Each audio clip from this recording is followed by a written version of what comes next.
નમસ્કાર દોસ્તો, સ્વાગત છે આપનું ચેતન પંડ્યા એસ્ટ્રો ચેનલ પર, જ્યાં ખુલે છે રહસ્યોની દુનિયા. આજે લઈ જઈએ તમને એક દિવ્ય યાત્રા પર.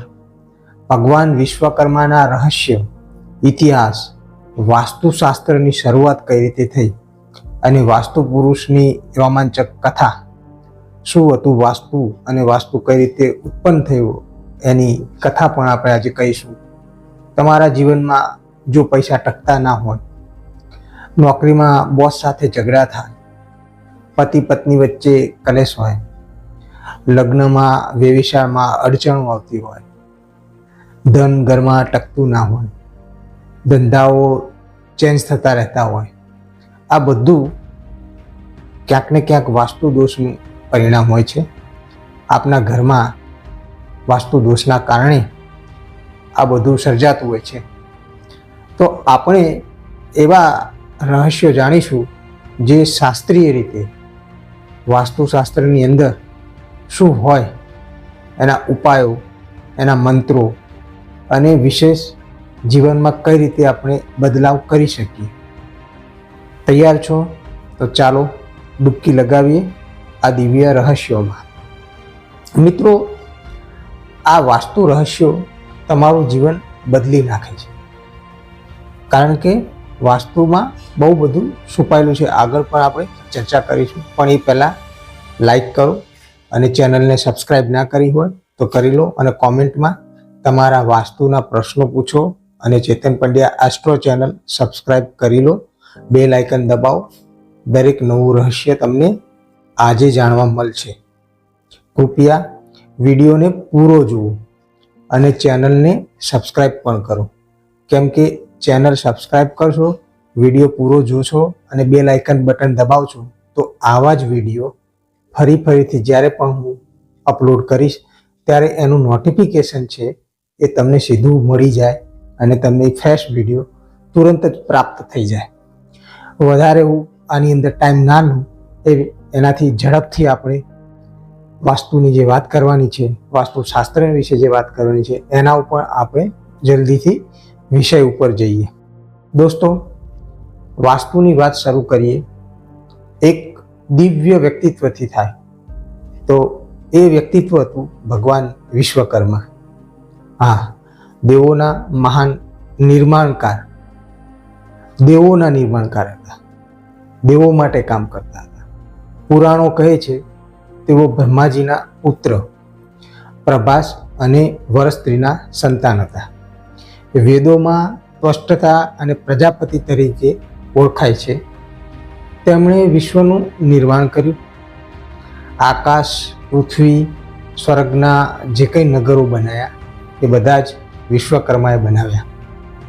મિત્રો, આશ્ચર્યજનક વાત તો એ છે કે સ્વર્ગલોક, જેને અમરાવતી કહી, ઇન્દ્રનું ઝગમગતું નગર, દેવોનું ગૌરવ એવું આ ઇન્દ્રલોક પણ વાસ્તુ પુરુષ એટલે કે જે વિશ્વકર્માજી છે એમના દ્વારા જ વાસ્તુ પુરુષની દ્રષ્ટિએ બનાવવામાં આવ્યું હતું.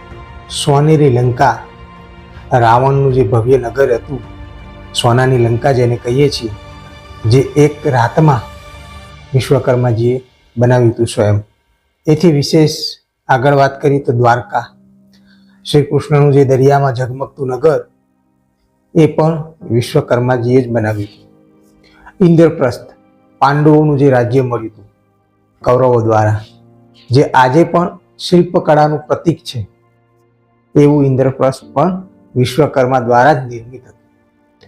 તો શાસ્ત્રોની દ્રષ્ટિએ વિશ્વકર્માએ ખૂબ કામ કર્યું છે.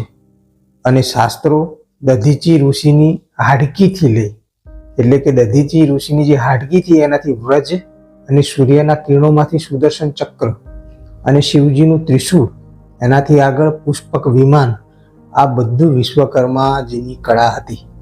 તેમના 5 પુત્રો, જેમના નામ હતા મનુ, માયા, ત્વષ્ટા, શિલ્પી અને વિશ્વજ્ઞ, આજે વિશ્વકર્મા સમુદાયના પૂર્વજ છે. વિશ્વકર્મા પ્રકાશ ગ્રંથમાં તેમણે વાસ્તુના રહસ્યો લખ્યા, જે આજે પણ માર્ગદર્શન આપે છે.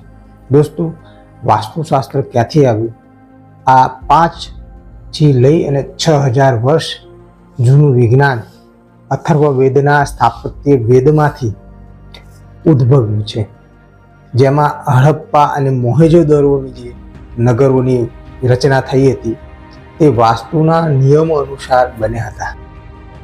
વિશ્વકર્મા પ્રકાશ એ માયા મહાકાવ્ય છે આખું, એમાં સમ્રાંગણ સૂત્રધાર અને માયા મહાત્મ્ય જેવા ગ્રંથોમાં તેના નિયમો લખેલા છે કે નિર્માણ કઈ રીતે કરવું ભવનોનું, ઘરનું. વાસ્તુ એટલે ઘરનું વૈજ્ઞાનિક નિર્માણ. સૂર્ય, વાયુ, ગુરુત્વાકર્ષણ સાથે સંતુલન કરે અને પછી એમાંથી જે ઉદ્ભવે તે વાસ્તુ. શું તમે જાણો છો, ખોટું વાસ્તુ તમારા જીવનમાં અશાંતિ લાવે અને સાચું વાસ્તુ ધન સમૃદ્ધિના દરવાજા પણ ખોલે આપના માટે. હવે આવે છે સૌથી રોમાંચક ભાગ કે વાસ્તુ પુરુષની કથા.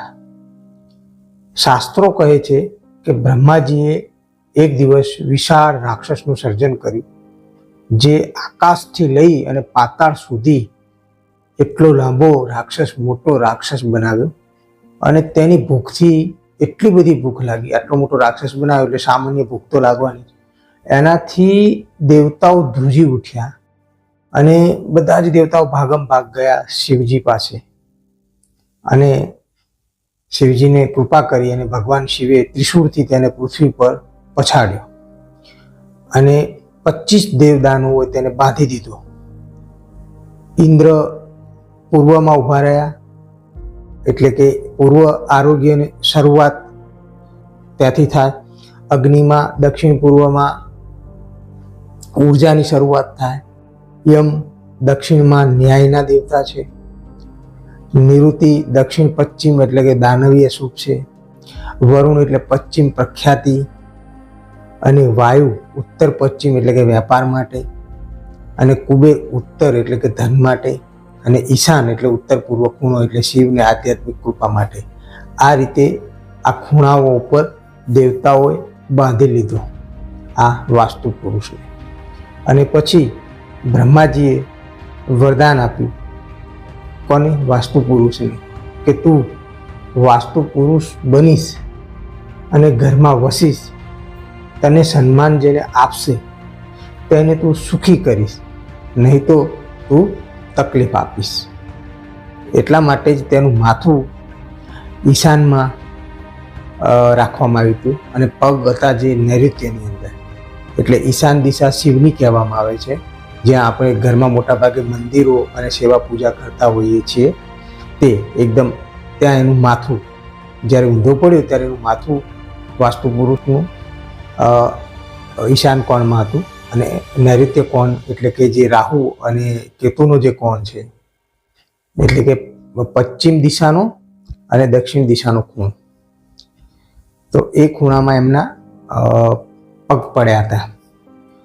તો હવે જીવનની અંદર એનાથી શું જોવામાં આવે કે જીવનમાં જ્યારે સંઘર્ષ અનુભવો તો સમજી લેવાનું કે આ વાસ્તુ દોષ હોઈ શકે.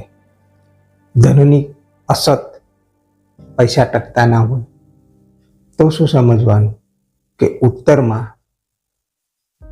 કુબેરની જે દિશા છે એમાં ક્યાંક વાસ્તુ દોષ હોય. અને શું હોય તો ટોયલેટ હોય તો આર્થિક અસ્થિરતા રહે તમારી, જે ઉત્તરની અંદર ટોયલેટ હોય. ઉત્તર એટલે તમે સૂર્ય સામું જોઈને ઊભા રહો એટલે ડાબા હાથે જે આવે એને ઉત્તર કહેવાય. નોકરીમાં જો કોઈને પ્રમોશનમાં અડચણ આવતી હોય, બોસ સાથે કલેશ થતો હોય, ઉત્તર પશ્ચિમ એટલે કે વાયુમાં ભારે વાસ્તુ દોષ હોય એટલે કાર્યસ્થળે ઝઘડા થાય. શિક્ષણમાં તમને નિષ્ફળતા મળતી હોય તો પૂર્વ એટલે ઇન્દ્રમાં અવ્યવસ્થા અને એકાગ્રતા ઘટે કે પૂર્વ ખરાબ હોય.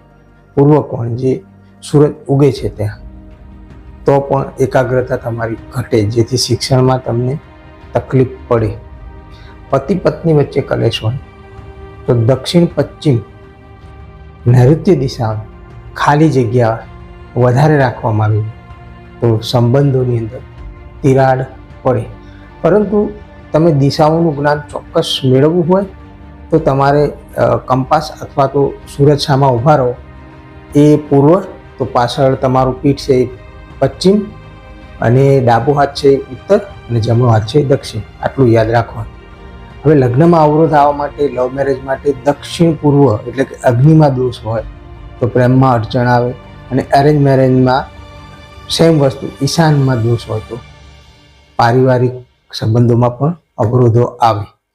જીવનમાં સંઘર્ષ વધારે હોય તો ઈશાનમાં 100% ક્યાંક ને ક્યાંક તકલીફ હોવી જોઈએ, તો જ આ વસ્તુ બને. આચાર્યો અને વાસ્તુ પુરુષ બહુ બધું આના ઉપર કહી ગયા છે કે તમારા ઘરમાં વાસ્તુ દોષ હોય તો પાવર, પૈસા અને પ્રોસ્પેરિટી ત્રણેય વસ્તુથી તમારે હાથ ધોવા પડે. એના શુભ ઉપાયો પણ છે અને શક્તિશાળી મંત્રો પણ છે શાસ્ત્રોની અંદર. ચિંતા ના કરો દોસ્તો, તમને બીવડાવતો નથી, પણ વિશ્વકર્મા વાસ્તુના સરળ ઉપાયો પણ છે કે જે તમારું જીવન બદલી શકે છે. એવું નથી કે જે સમસ્યા છે તેનો ઉકેલ જરૂર હોય છે, પણ સમસ્યા સદંતર સમાપ્ત થઈ જાય એવું નથી હોતું, પરંતુ ઉપાય એનો પ્રભાવ ઓછો કરી શકે. અધરવાઇઝ ક્યારેય કોઈ દોષ હોય તો એ દોષનું નિવારણ ત્યાં આગળ ઉપાયથી વિશેષ તોડફોડ કરી અને તેને બનાવીએ નવા સાથે તો થાય. ધન સમૃદ્ધિ માટે ઉત્તરમાં કુબેર યંત્ર અને મની પ્લાન્ટ અથવા લાઇટ બલ્બ એ લગાવવાનું, અને ઓમ શ્રી કુબેરાય નમઃ 108 વાર રોજ મંત્ર એની સામે બોલવાનું. ઉત્તર એટલે તમારો ડાબો હાથ, સૂરજ બાજુ ઊભા રહો. ધનની કમી હોય તો આજે મેં કહ્યું એ ઉપાય કરવાનો.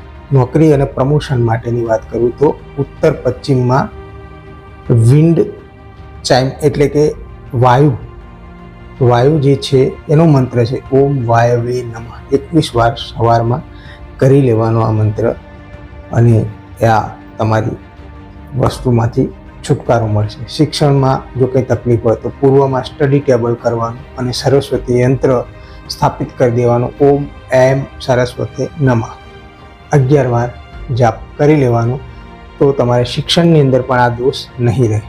પતિ પત્ની વચ્ચે કલેશ હોય તો દક્ષિણ પશ્ચિમની દિશામાં બેડરૂમ હોય તો પણ આ વસ્તુ થઈ શકે. ત્યાં બેસી અને હનુમાન ચાલીસા નીચે આસન રાખીને કરવાથી એનો દોષ નાશ પામે છે. લગ્નમાં અવરોધ આવતા હોય, જેને લવ મેરેજ છે કે બીજા એરેન્જ મેરેજ છે, તો દક્ષિણ પૂર્વમાં રેડ ડેકોરેશન થોડું રાખો, જે અગ્નિકૂણો કહીએ છીએ. અગ્નિકૂણો એટલે જમણા હાથમાં તમે સૂરજ સામું મુખ કરીને સવારમાં ઉભા એટલે જમણા હાથમાં જે ખૂણો આવે છે એ અગ્નિકૂણો કહેવાય. તો એ ખૂણાની અંદર ઓમ અગ્નિ નમઃ એના મંત્રનો જાપ કરો. ઈશાનમાં પણ એરેન્જ મેરેજ માટે તમે શિવ મંત્ર ઓમ નમઃ શિવાયનો જાપ કરી શકો બેસીને.